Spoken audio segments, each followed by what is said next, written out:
ជាដំបូងខ្ញុំសូមធ្វើការជំរាបសួរទៅកាន់លោកគ្រូហើយសួស្តីទៅកាន់មិត្តរួមថ្នាក់ទាំងអស់គ្នាអញ្ចឹងនៅក្នុងថ្ងៃហ្នឹងខ្ញុំហើយនឹងសមាជិកក្រុមរបស់ខ្ញុំ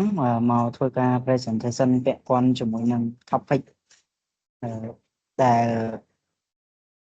ក្រុមរបស់ខ្ញុំត្រូវ present គឺនិយាយអំពី blockchain ហើយនិង SEO អញ្ចឹងនេះគឺជាសមាជិកក្រុមរបស់ពួកយើងមានស្រៀងវណ្ណៈគាត់ជាប្រធានក្រុមហើយមានហវឌ្ឍនារឿនសុភិតហើយខ្ញុំជួនសីហាហើយសុភាមិញហងវិថាថេនសុនធីបងមនសវណ្ណដាវិនហើយនិងបងមានគុនធាអញ្ចឹងជាដំបូងខ្ញុំសូមនិយាយពីមេតិការបស់presentation របស់យើងសិនអញ្ចឹងពាក់ព័ន្ធមួយមេតិកានេះយើងមាន11ចំណុចទី1យើងនឹងនិយាយពី introduction យើងណែនាំឲ្យស្គាល់ពី blockchain ហើយទី2គឺយើង understanding ពី blockchain technology ហ្នឹងអញ្ចឹងចំណុចទី2នេះបានន័យថាយើងទៅស្វែងយល់ពីដំណើរការរបស់ blockchain ហ្នឹងទី3គឺ key component របស់ blockchain អញ្ចឹងថាតើ blockchain ហ្នឹងវាដំណើរការបែបម៉េចហើយវា process នៅក្នុងការធ្វើ integrate ឲ្យមាន security ហ្នឹងវាធ្វើការបែបម៉េចដែរទី4គឺយើងនិយាយពីប្រភេទរបស់ blockchain ហើយចំណុចទី5យើងនិយាយពី benefit របស់ blockchain ហ្នឹងទី6គឺយើងនិយាយពីreal world application ជាក់ស្ដែងដែលប្រើប្រាស់ជាមួយនឹង blockchain technology ហើយចំណុចទី7គឺយើងនិយាយពីបញ្ហាប្រឈមហើយនិង limitation របស់ blockchain ហ្នឹងទី8គឺយើងនិយាយពីប្រធានបទទី2របស់យើងគឺ SEO អញ្ចឹង SEO ជាអីគេយើងនឹងទៅស្វែងយល់នៅក្នុងចំណុចទី8ហ្នឹងទី9គឺនិយាយពីដំណើរការរបស់ SEO ហ្នឹងហើយថាតើហេតុអីបានជា SEO ហ្នឹងវាសំខាន់ទី10យើងនិយាយពីប្រភេទរបស់ SEO ហើយចំណុចទី11គឺយើងលើកយក case របស់ Google ដើម្បីយកមកបញ្យល់ជូនអ្នកយើងអរគ្នាហើយលោកគ្រូផងដែរអញ្ចឹងចូលទៅ slide ទី1របស់យើងគឺយើងនិយាយពី introduction អញ្ចឹងនៅក្នុង slide នេះសមាជិកក្រុមរបស់ពួកយើងនឹងធ្វើការ presentation បន្តអញ្ចឹងសូមបកគោលតួនាទីនេះជូនទៅដល់សមាជិកដែលមាននៅក្នុង presentation នេះបាទសូមអរគុណបាទជំរាបសួរលោកគ្រូនិងមិត្តរួមថ្នាក់ទាំងអស់ខ្ញុំបាទតំណាងនៅក្រុមទី1ជាសមាជិកនៃក្រុមទី1ថ្ងៃនេះខ្ញុំនិយាយពីចំណុចទី1គឺ introduction introduction របស់ blockchain គឺជាការបំលែងដ៏សំខាន់ក្នុងសម័យ digital ដោយបានពង្រីកឥទ្ធិពលរបស់វាទៅលើវិស័យជាច្រើនយើងអាចកលេចទៅមើលរូបភាពទៅគឺវាអាចពង្រីកទៅវិស័យដូចជាវិស័យរដ្ឋាភិបាលgovernment ហើយវិស័យការថែទាំគឺ supply chain ហើយមួយទៀតការកំណត់អត្តសញ្ញាណរបស់វាហ្នឹង identification ហ្នឹងហើយបន្តមកទៀតយើងនិយាយពី shipping ហ្នឹងគឺជាការសេវាដឹកជញ្ជូនបន្តមកទៀតគឺយើងនិយាយពីការផ្សព្វផ្សាយពាណិជ្ជកម្មមួយទៀតគឺវិស័យទេសចរបន្តមកទៀតគឺធានារ៉ាប់រងហើយចំណុចចុងក្រោយគឺអចលនទ្រព្យហើយចំណុចរបស់ខ្ញុំមានតែប៉ុណ្្នឹងទេសូមតទៅមិត្តរួមថ្នាក់បន្តទៀតបាទអញ្ចឹងត្រង់ចំណុចនេះខ្ញុំចង់ជួយបញ្ជាក់បន្ថែមបន្តិចពាក់ព័ន្ធជាមួយនឹងរូបភាពដែលនៅខាងស្ដាំនេះគឺជាន័យថាបង្ហាញពីការប្រើប្រាស់បច្ចេកវិទ្យា blockchain នឹងត្រួសនៅក្នុងវិស័យនិងស្ថាប័នផ្សេងៗដូចជាស្ថាប័នរដ្ឋាភិបាល supply នៅក្នុង supply chain សង្វាក់ផលិតកម្មការកំណត់អត្តសញ្ញាណ shipping advertising tourism insurance និង real estate ឯជាដើមហ្នឹងអញ្ចឹងនេះបែរថានេះគឺជាការប្រើប្រាស់ត្រួសដែលយើងលើកយកមកបង្ហាញពី blockchain តើគេយកវាទៅប្រើនៅកន្លែងណាខ្លះអញ្ចឹងណាអញ្ចឹងយើងបន្តទៅ slide បន្ទាប់ បាទជំរាបសួរលោកគ្រូនិងមិត្តភក្តិទាំងអស់គ្នាខ្ញុំបាទឈ្មោះហូបតនាជាសមាជិកក្រុមទី1ដែលនឹងមកធ្វើការបកស្រាយនៅចំណុចទី2ដែលនិយាយអំពី understanding blockchain technology ពីដំបូងយើងត្រូវមកស្គាល់ថា blockchain វាគឺជាអីសិនអញ្ចឹងបច្ចេកវិទ្យា blockchain ហ្នឹងវាគឺជាយន្តការ database មួយដែលអនុញ្ញាតឲ្យការចែករំលែកទិន្នន័យនៅក្នុង business network របស់យើងហ្នឹងគឺវាមានជាលក្ខណៈជាតម្លាភាពដែលយើងហៅថា transparent ហ្នឹងហើយតាមរយៈការផ្ទុកទិន្នន័យនោះគឺគេផ្ទុកជាប្លុកហើយវាភ្ជាប់គ្នាជា chain ហើយចំពោះការប្រតិបត្តិទិន្នន័យទាំងនោះគឺវាគ្មាននៅអង្គភាពកណ្ដាលឬក៏យើងអាចហៅថាអ្នកគ្រប់គ្រងកណ្ដាលដែលវាអនុញ្ញាតឲ្យសមាជិកដែលមានសិទ្ធិក្នុងការប្រើប្រាស់ទិន្នន័យនោះដោយមិនរងចាំការអនុញ្ញាតពីនរណាម្នាក់ទេក្នុងការប្រើប្រាស់ទិន្នន័យឬក៏ចូលទៅធ្វើប្រតិបត្តិការទិន្នន័យនានាហើយបច្ចេកវិទ្យានេះដែរគឺធានាបាននៅសុវត្ថិភាពចែករំលែកព័ត៌មាននិងទិន្នន័យទាំងអស់វាទាន់ពេលហៅថា up to date data ទៅដល់អ្នកដែលជាសមាជិកនឹងអាចចូលប្រើប្រាស់បានសំស្លាយបន្តអញ្ចឹងពាក្យថា blockchain ហ្នឹងគឺបានមកពីពាក្យថាការប្រតិបត្តិនៅទិន្នន័យហ្នឹងគឺរៀបចំឬក៏ទុកដាក់ជា block ហើយតជាប់គ្នាជា chain ហ្នឹងហើយ block នីមួយៗគឺធ្វើការកត់ត្រានិងបញ្ជាក់ពីពេលវេលាហើយរៀបចំវាតាមលំដាប់ដោយប្រតិបត្តិការទាំងនោះដែលអ្នកមានសិទ្ធិចូលប្រើប្រាស់ហ្នឹងគឺដំបូងធ្វើការ log in ចូលក្នុង network ហ្នឹងដែលស្ថិតនៅក្រោម rule ណាមួយជាក់លាក់ដែលទៅតាមការឯកភាពរបស់សមាជិកទាំងអស់នោះហើយគ្រប់ប្លុកនីមួយៗគឺមានផ្ទុកនៅ hash digital fingerprint ឬក៏ unique identifier timestamp និងប្រតិបត្តិការទិន្នន័យហើយតាមរយៈ hash នៅក្នុងប្លុកនីមួយៗនោះគឺវាមានទូនាទីសម្រាប់ភ្ជាប់ពីប្លុកមួយទៅប្លុកមួយដើម្បីធានាថានៅចន្លោះប្លុកនីមួយៗហ្នឹងគឺគ្មានការកែប្រែឬក៏ផ្លាស់ប្ដូរណាមួយកើតឡើងទេចឹងយើងចូលដល់ចំណុចបន្ទាប់នេះគឺយើងនិយាយពីលក្ខណៈរបស់ blockchain technology ហ្នឹងអញ្ចឹងវាមាន3គឺទី1វាលក្ខណៈជា decentralization ដែលសំដៅទៅលើការគ្រប់គ្រងនិងការសម្រេចចិត្តគឺត្រូវបានផ្ទេរពីអង្គភាពកណ្ដាលឬក៏អ្នកគ្រប់គ្រងកណ្ដាលណាមួយទៅកាន់បណ្ដាញចែកចាយនឹងបានន័យថាគ្រប់សមាជិកទាំងអស់គឺមានសិទ្ធិក្នុងការសម្រេចទាំងអស់មិនមែនមានតែម្នាក់ក្នុងការសម្រេចចិត្តនោះទេលក្ខណៈទី2គឺ immutability មានន័យថាមិនអាចកែប្រែបាននៅពេលដែលមានអ្វីមួយត្រូវបានកត់ត្រាហើយគឺវាមិនអាចផ្លាស់ប្ដូរឬក៏កែប្រែបានទេហើយនឹងលក្ខណៈទី3គឺនិយាយពី transparency ដែលមានន័យថាការផ្លាស់ប្ដូរណាមួយនឹងធ្វើឲ្យអ្នកដែលជាសមាជិកអ្នកដែលមានសិទ្ធិក្នុងការចូលប្រើប្រាស់នោះគឺអាចមើលដឹងនិងឃើញទាំងអស់ទោះបីជាអត្តសញ្ញាណរបស់អ្នកចូលរួមទាំងអស់ហ្នឹងគឺត្រូវបានគេកំណត់ជាអនាម័កក៏ដោយចំណុចបន្ទាប់ដល់ចំណុចបន្ទាប់នេះយើងនិយាយពី fundamental concept ជាគំនិតរបស់ក្នុងការបង្កើតជា blockchain technology ហ្នឹងគឺទី1និយាយពី distributed ledger ហ្នឹងវាជាបានន័យថា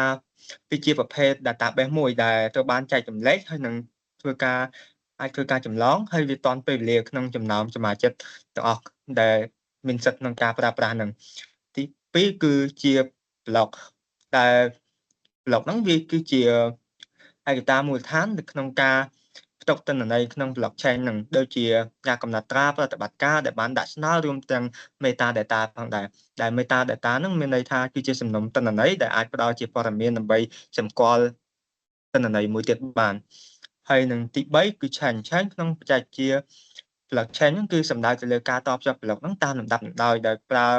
cryptographic hash នៃ block មុនហើយដំណើរការនេះគឺបង្កើតបាននៅកំណត់ត្រាប្រតិបត្តិការតាមលំដាប់ដោយនិងមិនអាចកែប្រែបានដែលបង្កើតបានជាទំនុក chain ពីប្លុកដំបូងទៅដល់ប្លុកចុងក្រោយបំផុតនៅខ្ញុំអស់ខ្ញុំចូលទៅរឿងក្រុមខ្ញុំម្នាក់ទៀតជំរាបសួរលោកគ្រូបន្ទាប់ពីបានស្ដាប់ការ present របស់មិត្តភក្តិខ្ញុំអំពីនិយមន័យក៏ដូចជាមុខងារផ្សេងៗរបស់ blockchain យើងក៏នឹងចូលមកដល់ចំណុចទី3ដែលត្រូវបាន present ដោយខ្ញុំពណ៌សឿមន្ទីជាសមាជិកនៃក្រុមទី1ដែលយើងនឹងនិយាយអំពី key component របស់ blockchain ក្នុងចំណុចនេះយើងនឹងនិយាយអំពី3ដែលទី1យើងនិយាយអំពី cryptography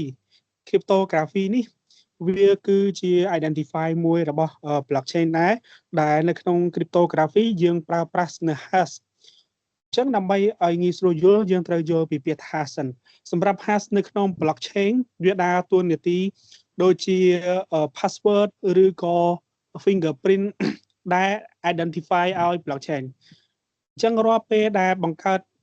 មានឡើងនៅ blockchain មួយ hash គឺតែង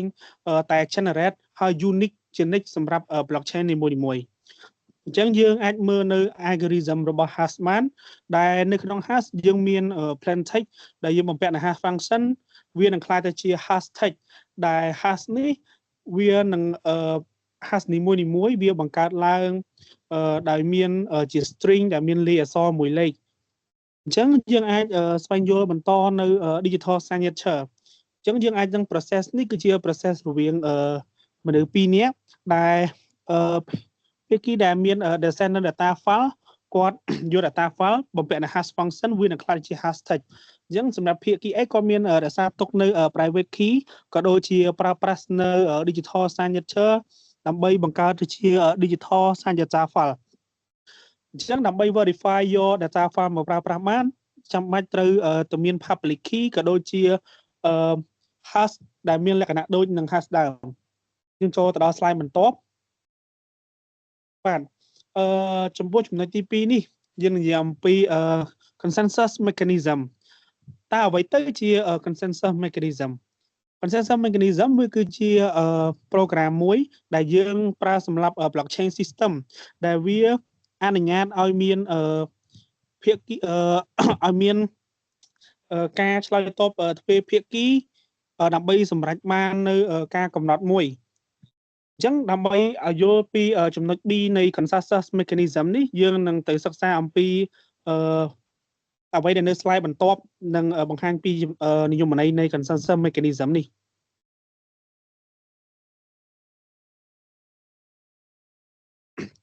ចំពោះ consensus mechanism យើងសិក្សាមានច្រើនមាន proof to work proof to stake ក៏ដូចជា another consensus mechanism យើងដែលខ្ញុំធ្លាប់ឃើញមានដូចជា proof to burn នេះជាដើមតែសម្រាប់ចំណុច proof to work ហើយនិង proof to stake គឺជាអ្វីដែលយើងធ្លាប់ឃើញ mostly គឺច្រើនបំផុតក៏ដូចជាសម្រាប់អ្នកប្រើប្រាស់នៅ cryptocurrency ផ្សេងៗគាត់អាចនឹងស្គាល់នៅ proof to work និង proof to stake នេះ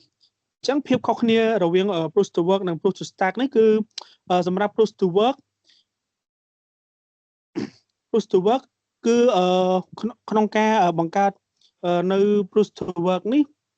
វាអាស្រ័យទៅលើកម្លាំងកុំព្យូទ័រខ្លាំងមានន័យថារាល់ពេលដែលអ្នកទាំងអស់គ្នាបង្កើតនៅ blockchain នីមួយតម្រូវឲ្យអ្នកទាំងអស់គ្នាត្រូវការកម្លាំងកុំព្យូទ័រខ្លាំងហើយនឹងចំណាយពេលវេលាក្នុងការបង្កើតនៅ blockchain នេះអញ្ចឹងជាក់ស្ដែងវាក៏ជា encrypt មួយដែលការពារទៅដល់ data របស់យើងដែលវានឹងមិនអនុញ្ញាតឲ្យ hacker អាច hack មកលើ data យើងបានដោយងាយស្រួលដោយសារ hacker គាត់ត្រូវការកម្លាំងកុំព្យូទ័រខ្លាំងរហូតដល់ 51% ទើបគាត់អាចមានឥទ្ធិពលនៅក្នុងការ hack មកលើ blockchain របស់យើងបានអញ្ចឹងយើងអាចសង្កេតឃើញថាសម្រាប់ proof to work នេះ miner គាត់ទទួលបាន reward នៃ block ហ្នឹងគឺអាស្រ័យទៅលើការដោះស្រាយនៅ mechanism ការដោះស្រាយនៅបញ្ហាផ្សេងៗរបស់ block សម្រាប់ proof to stake វាមានលក្ខណៈផ្ទុយពីគ្នាដោយ proof to stake វាអាស្រ័យទៅលើ stake on network មានថាធ្វើការជាក្រុមដែលមានចំនួនមានការធ្វើការជាក្រុមដែលមានចំនួនច្រើនជាងដើម្បីនៅបង្កើតនៅ block អញ្ចឹងចំពោះការប្រើប្រាស់ proof to stake benefit គឺជាអាស្រ័យទៅលើថាអ្នកណាបង្កើត block បានច្រើនជាងអញ្ចឹងចំពោះ proof to stake នេះវាមានលក្ខណៈល្អប្រសើរជាង proof to work ដោយសារ proof to stake នេះវាមានលក្ខណៈ security ជាងដោយសារវាធ្វើការជាបណ្ដុំនៃ network ដែល hacker ត្រូវចាំបាច់មាន stake cryptocurrency នឹងរបស់ network យើងនឹងច្រើនជាង 51% ចឹងសម្រាប់ចំណុច B នេះមានតែប៉ុណ្ណេះយើងនឹងចូលទៅចំណុច C ចំពោះចំណុច C នេះក៏ជាចំណុចមួយដែលសំខាន់ដែរខ្ញុំសង្ឃឹមអ្នកទាំងអស់គ្នានឹងយកចិត្តទុកដាក់ចំពោះចំណុច C នេះយើងនិយាយអំពី smart contract អ្នកទាំងអស់គ្នាធ្លាប់បានឃើញcontract ផ្សេងក៏ដូចជាការចុះកុងត្រាផ្សេងនៅពេលបច្ចុប្បន្នអញ្ចឹងក្នុងការចុះកុងត្រានីមួយៗវាតម្រូវឲ្យមានភាគី A និងភាគី B ក៏ដូចជាភាគី C ដើម្បីធ្វើជាសារសីអញ្ចឹងក្នុងការធ្វើ contract នីមួយៗវាតម្រូវឲ្យចំណាយពេលយូរក៏ដូចជាខាតនៅធនធានច្រើនសម្រាប់ smart contract នេះវាល្អជាង contract ធម្មតាដោយសារវាមានលក្ខណៈដំណើរការទៅតាម function របស់ code ដែលបានសរសេរ smart contract វាបង្កើតឡើងដោយបណ្ដុំនៃ function ដែលគេសរសេរបង្កើតឡើងយើងអាចឃើញភាគច្រើននៅលើក្រុមហ៊ុន Ethereum ដែលគាត់ប្រើប្រាស់នៅ Solidity ដើម្បីបង្កើតនៅប្រភេទ smart contract នេះអញ្ចឹង smart contract នេះផងដែរដើម្បីឲ្យងាយស្រួលយល់ខ្ញុំនឹងលើកឧទាហរណ៍មកបង្ហាញអ្នកទាំងអស់គ្នាធ្លាប់បានឃើញម៉ាស៊ីនដែលលក់ទឹកដូចជានំចំណីតាមទីសាធារណៈចំពោះម៉ាស៊ីនបែបនោះវាមានលក្ខណៈជា smart contract មានន័យថាប្រសិនបើម៉ាស៊ីនដាក់លក់នៅសុទ្ធដងតម្លៃ 1000 រៀលវាតម្រូវឲ្យអ្នកទាំងអស់គ្នាប្រើប្រាស់លុយ 1000 រៀលទៅទិញនៅពេលអ្នកទាំងអស់គ្នាប្រើក្រដាសប្រាក់ត្រឹមតែ 500 រៀល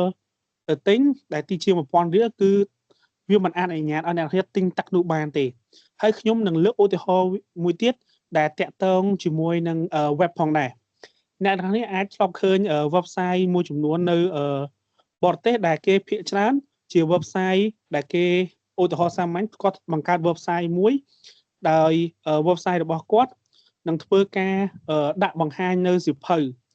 អញ្ចឹងគាត់បានសរសេរបញ្ជាក់នៅលើ website នោះថាប្រសិនបើជាមាន fan ដែល donate មកគ្រប់នឹង target ដែលគាត់ផ្ដល់ឲ្យគាត់នឹងបង្ហោះសៀវភៅនោះឲ្យអ្នកទាំងអស់គ្នាបានអញ្ចឹងរាល់ពេលភាគីទាំងសងអាងគឺភាគី A និងភាគី B អ្នកទាំងអស់គ្នាមានសុវត្ថិភាពដោយសារតែលុយដែល donate នោះគឺមិនត្រូវបានប៉ះពាល់ដោយភាគីណាមួយដែលអាចខ្លាចបន្លំបានទេដោយសារនៅពេលដែលការ donate មិនគ្រប់គ្រាន់តាម target ដែលបានបង្ខំលើ web ទេលុយនោះនឹង send back ទៅអ្នក donate ទាំងអស់វិញអញ្ចឹងយើងឃើញថា smart contract គឺល្អមែនតើដោយសារបើសិនបើយើងមិនធ្វើការត្រូវតាម function ដែលវាផ្ដល់ឲ្យទេគឺវាមិនដំណើរការជាដាច់ខាតតែក៏មាន limit និងចំណុចខ្សោយផងដែរដោយចំណុចខ្សោយរបស់ smart contract នេះដោយសារវាជាបណ្ដុំនៃ code យើងដឹងស្រាប់ហើយថា code វាតែងតែមាន bug ឬក៏អាចមាននៅបញ្ហាផ្សេងៗនៅក្នុងការប្រើប្រាស់រយៈពេលយូរហើយក៏ដូចជាមានបទពិសោធន៍ក្នុងការស្រាវជ្រាវបានឲ្យឃើញថា smart contract ក៏ធ្លាប់ទទួលបានការ hack ដែលធ្វើឲ្យប៉ះពាល់ដល់ទឹកប្រាក់ជាច្រើនអញ្ចឹងចំណុចដែលខ្ញុំបាន present នេះខ្ញុំសង្ឃឹមថាទាំងអស់គ្នាអាចនឹងយល់ហើយក៏ដូចជាអាច research បន្ថែមបានអញ្ចឹងយើងនឹងស្ដាប់មិត្តភក្តិខ្ញុំ present នៅចំណុចបន្តទៀតសូមអរគុណបាទសូមជំរាបសួរលោកគ្រូហើយក៏ដូចជាជំរាបសួរនៅទៅមិត្តភក្តិទាំងអស់គ្នាខ្ញុំបាទឈ្មោះសឿនសុខិតខ្ញុំជាអ្នក present បន្តទៅលើចំណុចទី4ជាចំណុចប្រភេទនៃ blockchain ប្រភេទនៃ blockchain គឺយើងមាន3ប្រភេទគឺ public blockchain private blockchain និង consortium blockchain សម្រាប់ប្រភេទ blockchain ទាំង3នេះគឺវាមានភាពខុសៗគ្នានិងភាពដូចគ្នាមួយចំនួនអញ្ចឹងបើយើងក៏លេចទៅមើលតាក់ទងនឹង permissioning សម្រាប់ public blockchain គឺវាអត់មានត្រូវការ permission អីទេគឺនរណាក៏អាចចូលបានដែរប៉ុន្តែសម្រាប់ private ហើយនិង consortium blockchain គឺត្រូវការអនុញ្ញាតដោយនរណាម្នាក់ឬក៏ដោយ organization ណាមួយហើយសម្រាប់ការ control វិញគឺ public blockchain គឺអត់ centralized ទេគឺ decentralized ហើយអត់មានណាគេម្នាក់ក្នុងការគ្រប់គ្រង public blockchain ទេគឺសេរីប៉ុន្តែសម្រាប់ private blockchain គឺវា centralized ហើយ control by a single organization វាបានន័យថាវា control ដោយក្រុមហ៊ុនមួយឬក៏អង្គការណាមួយហើយសម្រាប់ consortium គឺវា semi decentralized អញ្ចឹងបានន័យថា វាស្តៀងទៅនឹង centralize ដែរប៉ុន្តែវាអត់ centralize ទេហើយវា control ដោយ a group of organization បានន័យថាវា control ដោយបណ្ដុំនៃក្រុមហ៊ុនមួយឬក៏បណ្ដុំនៃអង្គការមួយចំនួនដែលចាប់ដៃគ្នាក្នុងការគ្រប់គ្រងហ្នឹងទៅហើយសម្រាប់ transparency គឺក្នុង public blockchain គឺមើលឃើញទាំងអស់គឺអត់មានការលាក់បាំងអីទេគឺមើលឃើញដោយសេរីដូចអ្វីដែលគ្នាខ្ញុំបានបញ្ជាក់អញ្ចឹងគឺឧទាហរណ៍ថាការ transfer bitcoin transfer អីគឺ record គឺអាចមើលឃើញទាំងស្រុងអត់មានមួយណាដែលថាមើលអត់ឃើញទេហើយសម្រាប់ private blockchain គឺ restrict សម្រាប់ទៅតែអ្នកដែលមានការអនុញ្ញាតឲ្យមើលឃើញតែប៉ុណ្ណោះហើយសម្រាប់ consortium គឺបានតែ member ឯងហើយសម្រាប់លបឿនវិញ public blockchain គឺវា slow ជាងprivate blockchain និង consortium blockchain ដោយសារ public វាចេញចូលសេរីអញ្ចឹងតកតនឹង traffic តកតនឹងអីគឺវាអាចនឹងច្រើនហើយសម្រាប់private គឺវាលឿនជាងpublic ប៉ុន្តែវាយឺតជាង consortium ដោយសារ private ទោះជាវា private មែនពិតប៉ុន្តែparticipant វាគឺនៅតែមានចំនួនមួយដែលយើងអាចនិយាយថាវានៅមានចំនួនយ៉ាងច្រើនប៉ុន្តែសម្រាប់ consortium គឺវាមានចំនួនតិចមែនតើហើយ scalability ការពង្រីកនៅថ្ងៃក្រោយជាមួយនឹង public blockchain គឺវាមានការពិបាកដោយសារវាអត់មានការគ្រប់គ្រងដោយនរណាម្នាក់វាគឺមានការចេញចូលដល់សេរីហើយសម្រាប់ private blockchain គឺវាពង្រីកបានស្រួលជាង public ប៉ុន្តែវាពង្រីកបានស្រួលជាង public ហើយក៏ស្រួលជាង consortium ដែរសម្រាប់ consortium វាស្រួលប៉ុន្តែវាអត់ស្រួលដូច private ទេដោយសារprivate វាមានចំនួន participant ច្បាស់លាស់ហើយវាមានសុវត្ថិភាពជាងហើយសម្រាប់ការប្រើប្រាស់public blockchain គឺគេប្រើសម្រាប់ cryptocurrency អីចឹងទៅឬក៏ public data ណាមួយដែលមាន website នៅលើWorld Wide Web របស់យើងហ្នឹងហើយសម្រាប់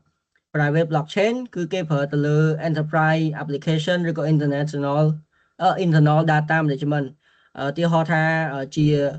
Office 365អញ្ចឹងទៅអាហ្នឹងក៏ជា private blockchain មួយដែរហើយសម្រាប់ consortium blockchain គឺគេប្រើសម្រាប់ supply chain banking network healthcare និង data sharing អីចឹងទៅដូចbank ដូចតកតងជាមួយនឹងព័ត៌មានបសសព័ត៌មានរបស់រដ្ឋរបស់អីហ្នឹងគឺគេប្រើនៅក្នុង consortium blockchain ហើយចំណុចរបស់ខ្ញុំគឺមានតែប៉ុណ្្នឹងទេអញ្ចឹងខ្ញុំសូមបន្តទៅឲ្យមិត្តរួមក្រុមរបស់ខ្ញុំម្នាក់ទៀតអរគុណច្រើនបាទជំរាបសួរលោកគ្រូខ្ញុំបាទឈ្មោះស្រៀងវណ្ណៈគឺជាសមាជិកនៃក្រុមនឹងម្នាក់ដែរហើយក៏ជាប្រធានក្រុមអញ្ចឹងខ្ញុំនឹងបកស្រាយអំពីចំណុចទី5ដែលនិយាយអំពីអត្ថប្រយោជន៍ជាមួយនឹងគុណសម្បត្តិនៃបច្ចេកវិទ្យា blockchain នេះឯងអញ្ចឹងនៅក្នុងហ្នឹងគឺយើងក្តោបយកចំណុចសំខាន់មាន5ដែលនិយាយអំពី transparency security automation autonomy ជាមួយនឹង client accountability បាទអញ្ចឹងចំណុចទាំង5នេះយើងបកស្រាយមួយដែលនឹងលម្អិតនៅ slide ខាងមុខបាទអញ្ចឹងខ្ញុំនឹងសង្ខេបខ្លះទេចំពោះ transparency ហ្នឹងគឺយើងនិយាយអំពី blockchain ហ្នឹងមានន័យថានៅពេលដែល security ហ្នឹងនៅចាប់ដើមឡើងគឺអ្នក user ទាំងអស់គឺអាចមើលឃើញអាចដឹងអាចកំណត់បានទាំងអស់គ្នាដោយអត់មានលាក់បាំងចំពោះអ្នកណាម្នាក់នោះទេគឺវាសមភាពបាទចំពោះ security អាហ្នឹងគឺវាមានសន្តិសុខខ្ពស់ដោយការភ្ជាប់នេះជាលក្ខណៈ block អញ្ចឹងឧទាហរណ៍ថា party A រួចមួយអញ្ចឹងក៏ចូលទៅ party B party C អីចឹងទៀតបន្តទៅទៀតបាទចំពោះ automation ដូចមិត្តរួមក្រុមគាត់បានបកស្រាយដែរតាក់ទងជាមួយនឹងម៉ាស៊ីនលក់ប្រភេទ chiller ដែលលក់ដោយស្វ័យប្រវត្តិយើងគ្រាន់តែ insert coin ចូលទៅនោះវានឹងធ្វើការលក់ទំនិញណាមួយដែលត្រូវជាមួយនឹងតម្លៃនៃទឹកប្រាក់របស់យើងដែលបានបញ្ចូលទៅក្នុងហ្នឹងហើយចំពោះ autonomy វិញអាហ្នឹងគឺនិយាយអំពីវិមជ្ឈការដែលក្រុមមិត្តរួមក្រុមរបស់ខ្ញុំគាត់បាននិយាយថាជាប្រភេទដូចឯករាជ្យដែរហ្នឹងនិយាយខ្លីទៅគេនិយាយថា decentralize គឺជាវិមជ្ឈការនឹងឯងដោយវាមានសិទ្ធិទៅធ្វើលើប្រព័ន្ធហ្នឹងមួយដោយមិនបាច់ត្រូវការសុំពី3តង់ទៅលើ user ទេមានន័យថាគេ approve តែម្ដងគឺធ្វើរហូតហើយចំពោះ client accountability អានេះគឺយើងនិយាយអំពីuser សិទ្ធិនៃអ្នកប្រើប្រាស់ហ្នឹងដែល blockchain នៅក្នុងនោះវានឹងសួរហើយវានឹងរកសិទ្ធិមើលថាបើសិនជាមានការ approve ទៅលើfile ឬមួយក៏ authorization ណាមួយអញ្ចឹង user នោះនឹងមាន limit នៃការប្រើប្រាស់ file នោះបាទអញ្ចឹងចំណុចទី5នេះគឺយើងមានប៉ុណ្ណឹងអញ្ចឹងសូមបន្តទៅចំណុចបន្តទៀតបាទសូមអរគុណបាទជាដំបូងជម្រាបសួរដល់លោកគ្រូនិងមិត្តរួមថ្នាក់ទាំងអស់គ្នាខ្ញុំបាទឈ្មោះសិដ្ឋាថេនជាសមាជិកនៅក្រុមទី1បកស្រាយនៅចំណុចreal world application of blockchain technology តើតើនេះគឺយើងខ្ញុំបកស្រាយតើតើទៅនឹង real world មានថា blockchain ដែលគេប្រើទៅលើវិស័យខ្លះអញ្ចឹងគឺមានគេលើកមកគឺមាន10វិស័យវិស័យទី1គឺវិស័យcrypto មានថា Bitcoin ទៅលើ digital តើទៅនឹងលុយប្រភេទ Bitcoin ហើយទៅលើទី2គឺវិស័យធនាគារគេប្រើទៅលើវិស័យធនាគារគឺ control ទៅលើការ transaction ផ្សេងៗមានថាវាមានភាពច្បាស់លាស់និងអត់មានគេ attack ព័ត៌មានពី customer របស់ bank ហ្នឹងហើយវិស័យបន្តគឺវិស័យ payment ឬក៏ transfer មានថាយើងអាច transfer ពីប្រទេសមួយទៅប្រទេសមួយបានដោយវា security ខ្ពស់និងសុវត្ថិភាពហើយចំណុចតំគឺយើងប្រើទៅលើវិស័យសុខាភិបាលមានថាគឺវាអាច control ទៅលើព័ត៌មានអ្នកជំងឺ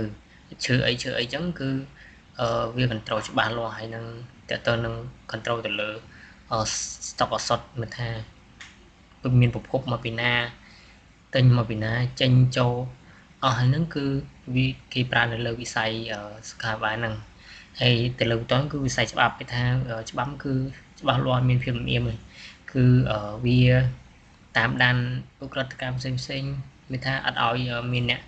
កេងបន្លំព័ត៌មានឬក៏ច្បាប់ហ្នឹងគឺបានមានថាគេកំណត់ចេញមកដំបូងមិនគឺវាចឹងរហូតហើយចំណុចបន្តគឺលើវិស័យការវោតមានថាការបោះឆ្នោតគឺជាក់ស្ដែងគឺអានឹងគេ control ទៅលើការបោះឆ្នោតឧទាហរណ៍ជាក់ស្ដែងនៅសហរដ្ឋអាមេរិកគឺគេប្រើការបោះឆ្នោតពេលដែលអ្នកបោះឆ្នោតគាត់វោតទៅសលេងឆ្នោតប្រមាណគឺចេញមកប៉ុណ្ណឹងយើងអាចកែប្រែឬក៏ attack បានពីក្រុម attacker ណាបានក៏ដោយសារវាមាន security ខ្ពស់ហើយចំណុចបន្តគឺទៅលើIoT internet of things តើទៅនឹងឧបករណ៍ដែលវាចាប់សេវាឬក៏ឧទាហរណ៍ថាឧបករណ៍អាឡាមចុះអានឹងឧបករណ៍ smart way ថាវាចាប់ជាឧបករណ៍ sensor ចាប់ផ្សែងអីចឹងទៅមានថាពេលដែលមាន event smoke នៅក្នុងបន្ទប់ server ហ្នឹងគឺវា alert ទៅកាត់អាឡាមហ្នឹងអាហ្នឹងទៅលើ IoT ឧបករណ៍អេឡិចត្រូនិកហ្នឹងហើយទៅលើហ្នឹងគឺផ្សាយ online music មានថាកន្លែងហ្នឹងគឺគេប្រើវាគឺ control ទៅលើគ្រប់គ្រងទៅលើចម្រៀងមានថា original song អីចឹងទៅកុំឲ្យមាន copyright ពីអ្នកផ្សេងដែលចង់កេងយ៉ាងហ្នឹងឬក៏ថតច្រឡំហ្នឹងហើយទៅលើវិស័យបន្តគឺតើទៅនឹងវិស័យអចលនទ្រព្យតើទៅនឹងវិស័យអចលនទ្រព្យគឺយើងអាចទិញលក់ដូរបានគ្រប់បែបយ៉ាងឧទាហរណ៍ការលក់ Bitcoin ឬក៏លក់ផ្ទះសម្បែងហ្នឹងគឺឬក៏លក់ហ៊ុននេះយើងវាមាន security ខ្ពស់ហើយនឹងវាមានភាពច្បាស់លាស់វាត្រឹមត្រូវហើយចំណុចចុងក្រោយគឺ digital ID មានថាការធ្វើ ID card តាម app ឬក៏ system មួយចំនួនសប្តាហ៍ថ្ងៃនេះមានថាជាងឲ្យព័ត៌មានវាច្បាស់ហើយចំណុចខ្ញុំមានតែប៉ុណ្្នឹងដែរគឺខ្ញុំសូម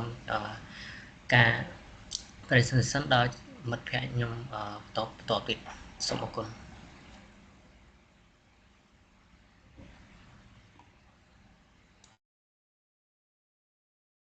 បាទអញ្ចឹងខ្ញុំសូមមកជួយបន្ថែមត្រង់ចំណុចនេះបន្តិចខ្ញុំគិតថាអាចនឹងគ្នាយើងខ្លះអាចស្ដាប់ទៅរៀងពិបាកយល់ពេកអញ្ចឹងពាក់ព័ន្ធជាមួយនឹងចំណុចទី6នេះគឺយើងលើកឡើងពីreal world application ជាក់ស្ដែងដែលប្រើប្រាស់ជាមួយនឹង blockchain technology អញ្ចឹងខាងក្រោមនេះអានេះវាគ្រាន់ជា application មួយចំនួនត្រួសនៅតាមវិស័យផ្សេងគ្នាអញ្ចឹងដូចជាពាក់ព័ន្ធជាមួយនឹង Bitcoin អញ្ចឹងពាក់ព័ន្ធ Bitcoin នេះគឺយើងនិយាយទៅលើវិស័យ crypto ហើយពាក់ព័ន្ធមួយ banking payment transfer អីនេះគឺវានៅក្នុងវិស័យធនាគារអញ្ចឹងពាក់ព័ន្ធមួយត្រឡប់ទៅវិញតិច Bitcoin ហ្នឹងន័យថាគេប្រើប្រាស់ជាមួយនឹង public blockchain ដែលរាល់ទិន្នន័យរាល់ transfer ទាំងអស់គឺអ្នកផ្សេងអាចមើលបានអញ្ចឹងដូចជាខ្ញុំចង់ check មើល transfer ពី account crypto របស់ខ្ញុំមួយអញ្ចឹងទៅ account មួយទៀតអញ្ចឹងខ្ញុំគ្រាន់ចូលទៅស្វែងរកនៅក្នុង browser គឺយើងអាចធ្វើបានអញ្ចឹងអាហ្នឹងគឺគេប្រើប្រាស់ជាមួយនឹង public blockchain ហើយពាក់ព័ន្ធជាមួយនឹង payment transfer banking អីទាំងអស់នេះគឺគេប្រើប្រាស់ជាមួយនឹងដែលយើងហៅថាសំថយក្រោយទៀតខ្ញុំអត់ចាំប្រើប្រាស់ private blockchain អញ្ចឹងមានន័យថារាល់ transaction អីទាំងអស់ហ្នឹងគឺគេអាច control បានអញ្ចឹងខ្ញុំឧទាហរណ៍ជាក់ស្ដែងដូចជានៅក្នុងធនាគារនៅ ABA អញ្ចឹងទៅអញ្ចឹងរាល់ពេលដែលគេមានបញ្ហាពាក់ព័ន្ធជាមួយនឹងរឿង transfer លុយរបស់ customer របស់ bank ហ្នឹងអញ្ចឹងនៅពេលដែលភ្ញៀវក៏ transfer លុយទៅពីគណនី A ទៅគណនី B អញ្ចឹងទៅអញ្ចឹងអ្នកគណនី A បានន័យថាលុយកាត់ចេញហើយប៉ុន្តែអ្នកនៅគណនី B ហ្នឹងគឺអត់ទាន់បានចូលលុយទេអញ្ចឹងគេត្រូវតាមដានទៅប្លុកដែលមានបញ្ហាហ្នឹងអញ្ចឹងមិនគេអាចតាមដានបានហើយទិន្នន័យរបស់វាគឺត្រូវបាន store ទុកដោយ organization ដែលគេប្រើហ្នឹងហើយនេះដូចជាមានវិស័យសុខាភិបាលមានដូចជា law enforcement នេះដូចជាពាក់ព័ន្ធជាមួយនឹងការរក្សាទុកភស្តុតាងទិន្នន័យភស្តុតាងអីហ្នឹងនៅក្នុង digital ដែលมันអាចគេមិនអាចកែប្រែបានហើយពាក់ព័ន្ធមួយការ voting នេះដូចគាត់បានលើកឡើងមកអញ្ចឹងយើងឧទាហរណ៍ជាក់ស្ដែងនៅស្រុកអាមេរិកគឺគេធ្វើការបោះឆ្នោតតាមរយៈ digital voting អញ្ចឹងពាក់ព័ន្ធមួយសម្លេងឆ្នោតដែលគេ vote ហ្នឹងអញ្ចឹងបើសិនជាគេប្រើបានន័យថាបើសិនជាគេប្រើ technology ផ្សេងដែលមិនមែនជា blockchain អញ្ចឹង attacker ដែលមានមិនល្អហ្នឹងគឺគេអាចចូលទៅកែប្រែទិន្នន័យដែល vote នឹងតាមរដ្ឋមួយបានអញ្ចឹងបានគេប្រើ blockchain ដើម្បីធ្វើទាំងអស់ហ្នឹងអញ្ចឹងនៅពេលដែល vote ហើយទិន្នន័យដែល vote ហ្នឹងគឺសុទ្ធតែជាទិន្នន័យដែលមានសុវត្ថិភាពហើយមិនមានការកែប្រែទេហើយចូលនេះដូចជា Internet of Things ការប្រើប្រាស់ blockchain ជាមួយនឹងឧបករណ៍អេឡិចត្រូនិកផ្សេងដូចជា vending machine ដែលគ្នាសមាជិកក្នុងក្រុមគាត់បានលើកឧទាហរណ៍មុននឹងដូចគ្នាហ្នឹងហើយពាក់ព័ន្ធមួយ online music នេះគឺយើងនិយាយទៅលើថាផ្នែកតន្ត្រីដូចជាការពាក់ព័ន្ធជាមួយនឹងការចាប់ copyright ចាប់អីហ្នឹងដើម្បីការពារអត្ថប្រយោជន៍របស់អ្នកដែលផលិតតន្ត្រីនឹងឡើងអូខេហើយអានេះវាគ្រាន់តែជាឧទាហរណ៍ត្រួសទេ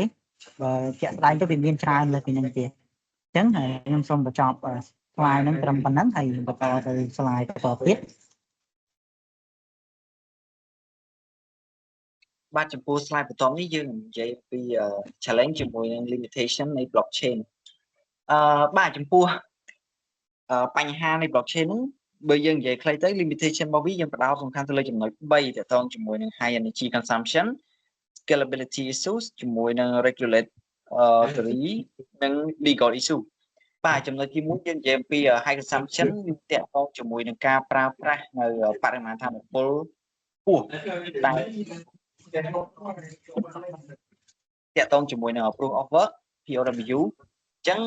នៅក្នុង block មួយ block គឺគេត្រូវការថាមពលបើនិយាយខ្លីទៅកុំព្យូទ័រ បើចំពោះការអសរាយច្រើនវាតែងតែមានមួយថ្នាក់ដែលវាត្រូវការធម្មពលទាំងអស់ហើយមួយទៀតបើយើងនិយាយអំពីខ្ញុំសូមលើកឧទាហរណ៍អំពី data mining របស់ Bitcoin អីហ្នឹងអាហ្នឹងគឺយើងដឹងហើយថាត្រូវការធម្មពលរហូតត្រូវការវាបើកចោលអីចឹងទៅដើម្បី mining បានអីចឹងណាហើយ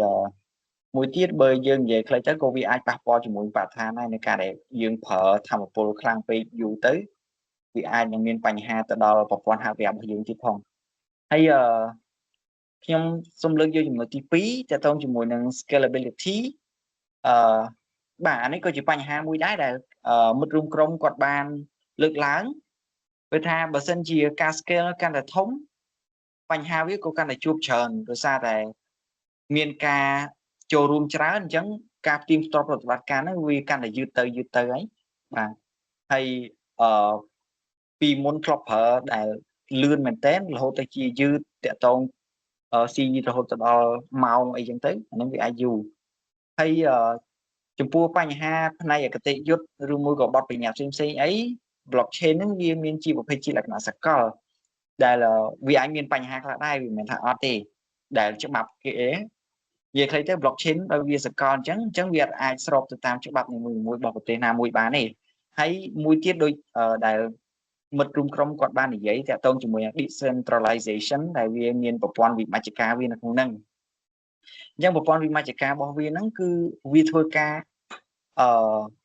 សម្រាប់ចិត្តដោយស្វ័យប្រវត្តិតែម្ដងអញ្ចឹងវាអត់មានត្រូវសុំអនុវត្តសិទ្ធិពីប្រទេសណាឬមួយពីសមាគមណាអីទេអត់មានទេបាទអញ្ចឹងនេះគឺជាចំណុចនៃបញ្ហារបស់វានៅពេលដែលវា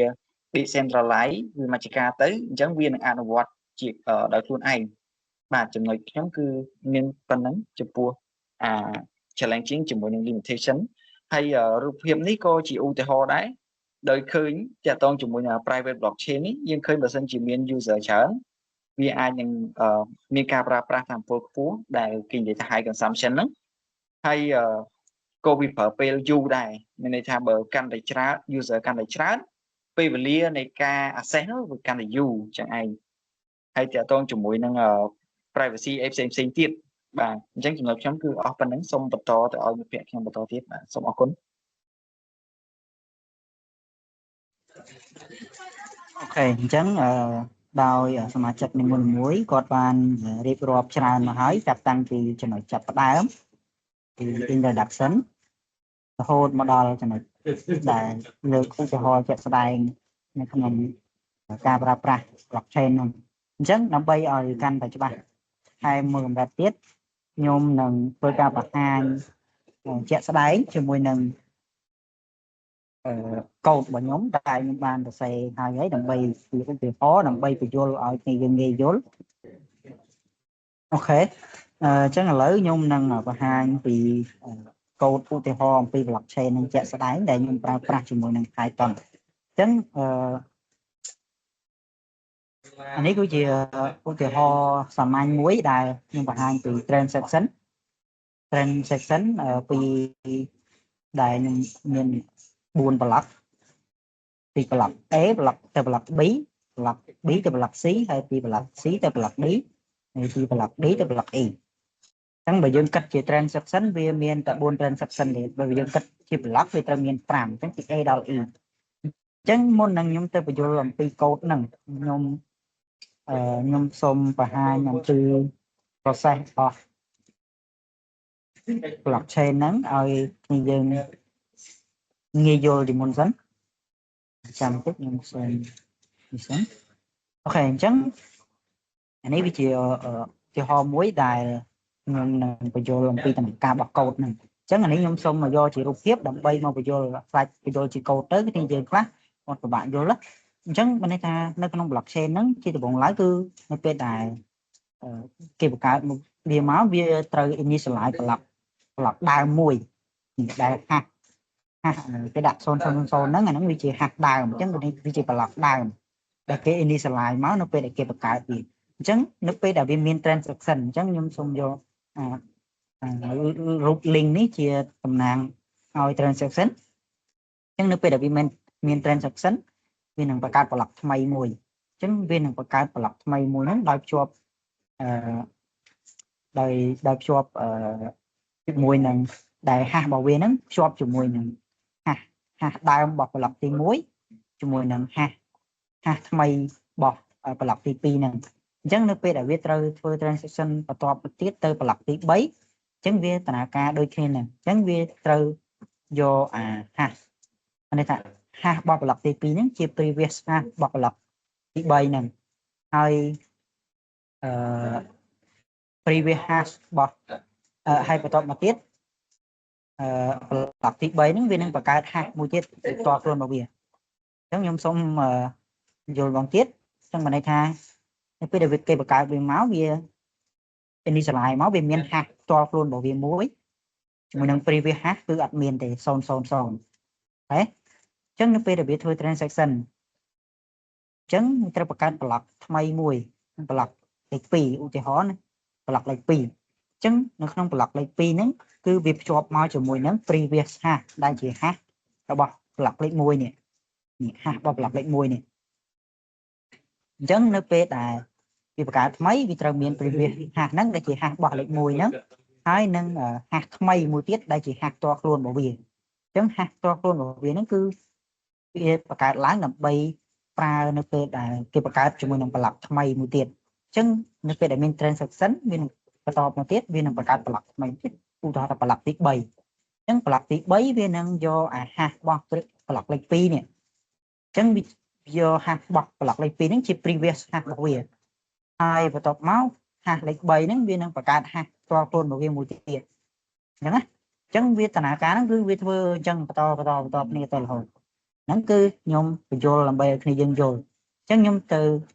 ត្រឡប់ទៅកូដវិញខ្ញុំសូម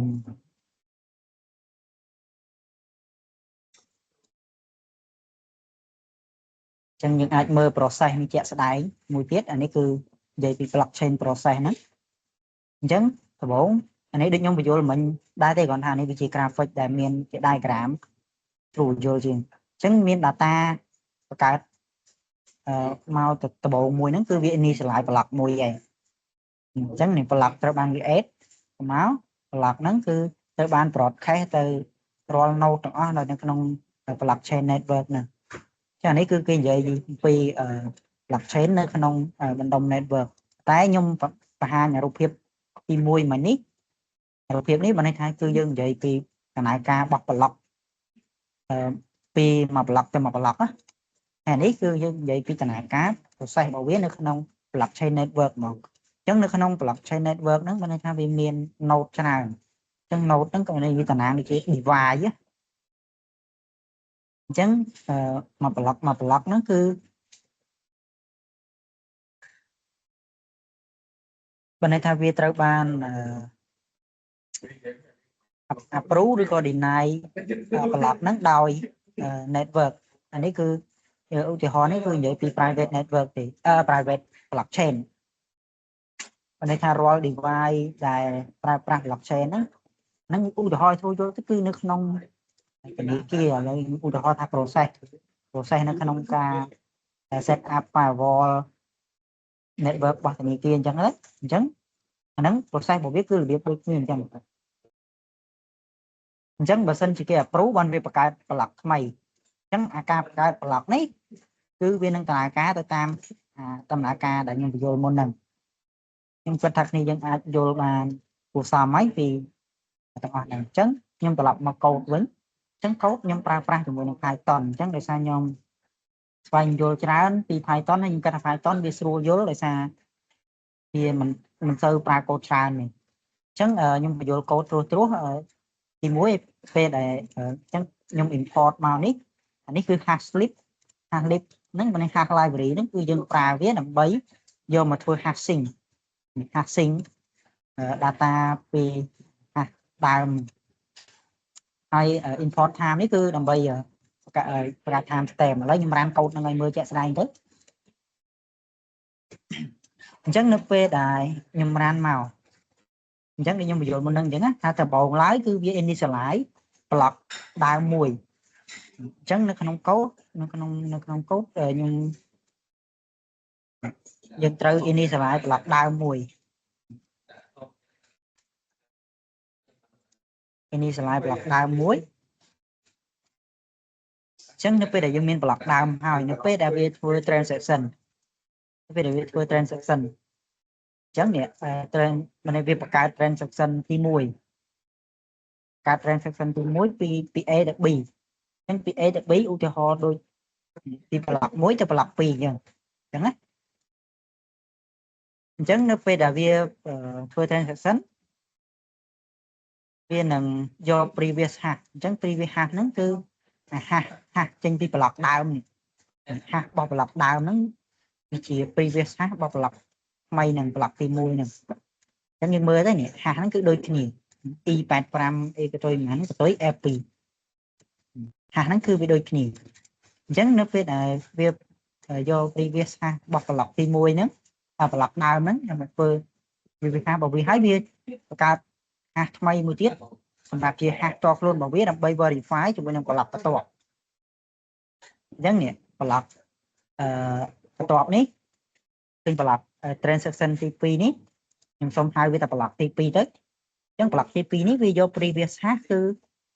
គឺជា hash របស់ block ទី1នេះឯងឃើញអត់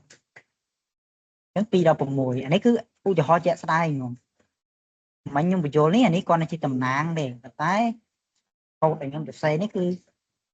real time ជាក់ស្ដែងពេលដែលយើង run អញ្ចឹងដំណើរការរបស់វាគឺធ្វើបន្តគ្នាមករហូតមក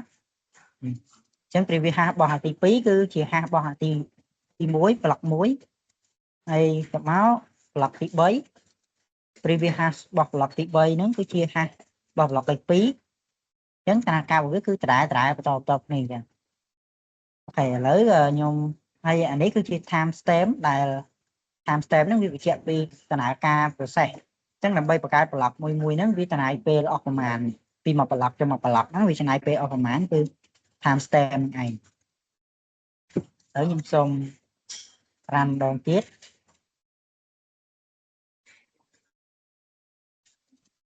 អញ្ចឹង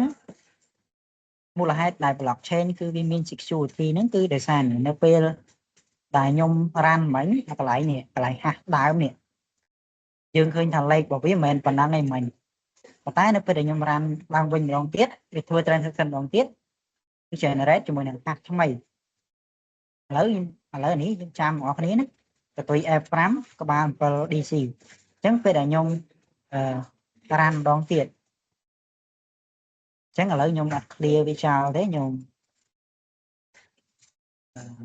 run វាម្ដងទៀតមកអញ្ចឹងនៅពេលដែលខ្ញុំ run ម្ដងទៀតយើងឃើញ hash នេះគឺវាបានផ្លាស់ប្ដូរអញ្ចឹងមានន័យថានៅពេលដែលយើង run នេះបានន័យថាវាដូចជាការបង្កើត blockchain ថ្មីមួយអញ្ចឹងនេះកូដខាងលើនេះអញ្ចឹងកូដនេះបើយើងសរុបឲ្យខ្លីមកគឺមកកូដទាំងអស់ហ្នឹងនៅពេលដែលយើង run បានន័យថាយើងបង្កើត blockchain មួយតែនៅក្នុង blockchain ហ្នឹងវាមាន block តាមអីដែលយើងចង់បាននេះបើសិនជាខ្ញុំថែមឥឡូវខ្ញុំឧទាហរណ៍ថាខ្ញុំថែមមួយទៀតចុះអញ្ចឹងខ្ញុំពី block E ទៅ block F អញ្ចឹងពេលដែលខ្ញុំ run មកពេលដែ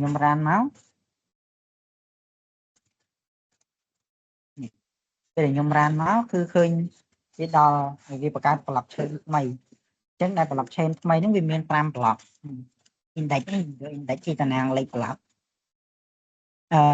មិន5ទេពី6 block ទាំង block ដើម1 block ទាំង block ដើមអញ្ចឹងខ្ញុំគិតថាគ្នាយើងអាចយល់បានហើយពី blockchain ហ្នឹងអញ្ចឹងការបញ្យល់អំពី blockchain ការធ្វើ presentation អំពី blockchain ហ្នឹងគឺខ្ញុំសូមបញ្ចប់ត្រឹមប៉ុណ្ណឹងហើយបន្តទៅទៀតគឺយើងនឹង present ទៅលើ SEO វិញម្ដង Mixture complementing validation of what is SEO. SEO stands for Search Engine Optimization. SEO practitioner optimize websites, web page and content ដើម្បី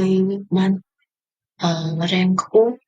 ក្នុងការស្វែងរកនៅលើ website ដូចទៅនឹង Google ដែរ SEO is a set of practice designed to improve appearance, positioning, and usefulness of multiple types of content in organic search results. Content ទាំងនោះរួមមាន web page, video media, image, local business, and other assets. ចំណុចបន្ទាប់ទៀតនិយាយពី how does it work and why it's important. Search engine ប្រើប្រាស់ crawler ដើម្បីប្រមូលផ្ដុំព័ត៌មាននៅលើអ៊ីនធឺណិតដែលស្ថិតនៅក្នុង database ដែលយើងហៅថា index. Crawler begin from a known web page and then follow links from that page to another page. SEO ដើរតួជាសំខាន់ដើម្បីឲ្យ website របស់យើងទៅកាន់ right audience. In addition to reach visibility, SEO drive quality traffic ជួយ user experience ហើយនឹងជួយ and help you stand out in ជំរាបសួរលោកគ្រូខ្ញុំបាទឈ្មោះមនសវណ្ណដាវិននៃក្រុមទី1ថ្ងៃនេះផងដែរខ្ញុំនឹងធ្វើការបកស្រាយតទៅលើ topic SEO ដែលមុនហ្នឹងសមាជិករបស់ក្រុមខ្ញុំគាត់បានបកស្រាយខ្លះៗហើយដែលតាក់ទងទៅនឹង SEO ដូចជា what is SEO ហើយនឹងការប្រើប្រាស់របស់ SEO ហើយនៅពេលនេះផងដែរខ្ញុំនឹងធ្វើការបកស្រាយទៅលើ type នៃ SEO ដែលក្នុងចំណុចនេះយើងនឹងលើកយក3 point ធំមកនិយាយដូចជា on page SEO, off page SEO និង technical SEO តើអ្វីទៅជា on page SEO on page SEO គឺ refer ទៅលើ technical របស់យើងក្នុងការសរសេរកូដដើម្បី improve នៅ search web page របស់យើងដែលអាចឲ្យ user អាចធ្វើការ search ទៅលើ web page របស់យើងការឲ្យឆាប់ឃើញនិងងាយស្រួលដល់ end user ក្នុងការរកនៅ website របស់យើងនៅក្នុងនោះផងដែរ on page SEO យើងមានចំណុចតូចៗជាច្រើនដែលអាចជួយក្នុងការ search របស់ end user ងាយស្រួលក្នុងការរក website របស់យើងដូចជា content quality ដែលវាធ្វើការ create នៅ high quality ដើម្បីងាយស្រួលដល់ end user ក្នុងការស្វែងរកនៅ website របស់យើងបន្ទាប់មកទៀតគឺ keyword keyword ពិតជាមានលក្ខណៈសំខាន់ខ្លាំងណាស់ក្នុងការ search រក website មួយដោយយើងប្រើប្រាស់ keyword នៅក្នុង title ឬ heading នៃ coding របស់យើងដើម្បីអាចឲ្យ user ធ្វើការងាយស្រួលក្នុងការស្វែងរកបន្ទាប់មកទៀតគឺ HTML tag ការប្រើប្រាស់ HTML tag ឲ្យបានត្រឹមត្រូវក៏មានសារៈសំខាន់ផងដែរក្នុងការអាចឲ្យ user ងាយស្រួលក្នុងការស្វែងរក website របស់យើងដូចជាការប្រើប្រាស់ H1 H2 ឬក៏ H3 ឬក៏ tag ផ្សេងៗទៀតដើម្បីជា structure នៃ content របស់យើងដើម្បីងាយស្រួលក្នុងការ read បន្ទាប់មកទៀតគឺ internal link internal link ក៏ជាផ្នែកមួយក្នុងការអាចឲ្យ end user ស្វែងរកនៅ website របស់យើងបានលឿនផងដែរដែលវាអាចជួយឲ្យ URL របស់យើងមានការ clean និង content នៃ web page របស់យើងវា flexible បន្ទាប់មកទៀតគឺ image optimization ដែលយើងប្រើប្រាស់ descriptive file ដូចជាឈ្មោះ file និង tag ដើម្បីអាចឲ្យ image ក្នុងការដើម្បីអាចឲ្យ SEO ធ្វើការស្វែងរក image របស់យើងកាន់តែងាយស្រួលនៅក្នុង website របស់យើងនិងជាបន្តទៀតមានដូចជា metadata ឬក៏ URL នៅក្នុងចំណុចបន្ទាប់គឺយើងនិយាយអំពី off page SEO ដែលមានដូចជា backlink ដែលវាក៏ជា high quality backlink from reputable website ដែលអាចឲ្យយើងធ្វើការ vote នៅ confidence នៅការ search engine របស់យើងដើម្បីស្វែងរក content ដែលយើងចង់បានឲ្យមានភាព efficiency បន្ទាប់មកទៀតគឺ guest posting guest posting គឺជាការសរសេរនៅ article សម្រាប់ website ផ្សេងនៅក្នុងការ exchange link ទៅលើ page site បន្ទាប់មកទៀតគឺយើងនឹងធ្វើការនិយាយអំពី technical SEO ដែល technical SEO គឺវាពិតជាមានសារៈសំខាន់ក្នុងការ involve ចូលទៅក្នុង SEO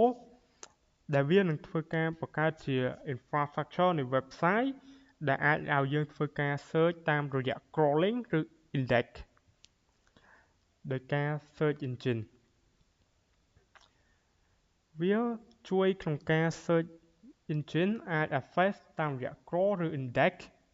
ដើម្បីចូលទៅកាន់ website របស់យើងដែលមានតាមរយៈ key component មួយចំនួនដូចជា security security តាម technical SEO វាអាចជួយឲ្យ protect user ឲ្យមាន security site speed canonical URL indexation UX accessibility schema markup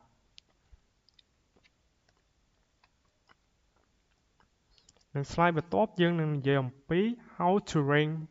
number 1 on Google ranking number 1 នៅលើ Google គឺ involve នៅ strategy និង multiple phase SEO approach ដោយវាពិតជាមានសារៈសំខាន់និងពិបាកនឹងត្រូវការ strategy ខ្លាំងមែនទែនដើម្បីអាចឲ្យ website របស់យើងមាន ranking number 1 នៅលើ Google ដែលមានដូចជា target right keyword create high quality relevant content optimize on page SEO build high quality backlink បន្តមកទៀតយើងនឹងធ្វើការសិក្សាទៅលើឧទាហរណ៍នៅលើ code ដែលយើងមានដូចជានៅក្នុង header នៃ code របស់យើងមានដូចជា metadata ដែលធ្វើការ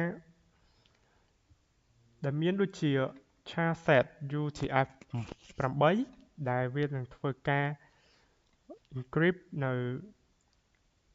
language ដែលមាននៅក្នុង website របស់យើងឧទាហរណ៍ website របស់យើងប្រើប្រាស់ភាសាដូចជាកូរ៉េឬជប៉ុនដែលយើងប្រើ UTF-8 វាអាចធ្វើការរក្សា format នៃអក្សររបស់យើងមានដូចជា SEO tag ដែលមានដូចជា title នៃ website របស់យើងដែលយើងអាច input នៅទីនេះបាននិង content ដែល describe ទៅ website របស់យើងនិងយើងមានដូចជា URL ដែលតាក់ទងជាមួយនឹង website របស់យើង Open Grab Meta Tag for social sharing និងដូចជា favorite icon Twitter link គឺជា link នៃ social media របស់ website យើងដែលយើងអាចធ្វើការ list នៅលើ header ដើម្បីអាចឲ្យ user គាត់ងាយស្រួលក្នុងការស្វែងរកនៅ website របស់យើងបានលឿននិងរហ័សបន្តមកទៀតយើងនឹងធ្វើការឧទាហរណ៍ទៅលើជាក់ស្ដែងដែលយើងអាចចូលទៅកាន់នៅ website មួយដែលមានឈ្មោះថា ChatGPT យើងនឹងធ្វើការ test ទៅលើ search engine របស់ ChatGPT ដែលយើងចូលមកកាន់ browser ដោយ check ដោយ type ទៅលើពាក្យ check SEO with score រួចយើងអាចធ្វើការ check និងយើងគ្រាន់តែ pass នៅ URL របស់ website ចូលបន្ទាប់មកទៀតធ្វើការ click ទៅលើ analyze website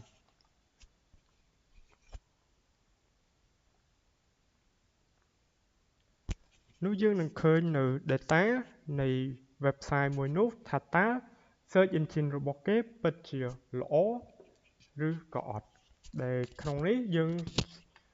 search នៅ website របស់ chatgpt.com យើងឃើញថា metadata information របស់គេគឺមានទៅដល់ 61% page quality 52% page structure 62% link structure 25% server 89% និង external factor រហូតទៅដល់ 100% និងស្គរសរុបគឺបានទៅដល់ 62% ដែលយើងអាចដឹងថា website មួយនេះពិតជាមានការសរសេរនិងរៀបចំ structure នៃ SEO របស់គេមានលក្ខណៈល្អគួរសមដែលអាចទទួលយកបាននិងslide របស់ក្រុមខ្ញុំគឺមានតែប៉ុណ្ណេះសម្រាប់SEO និង blockchain សូមអរគុណ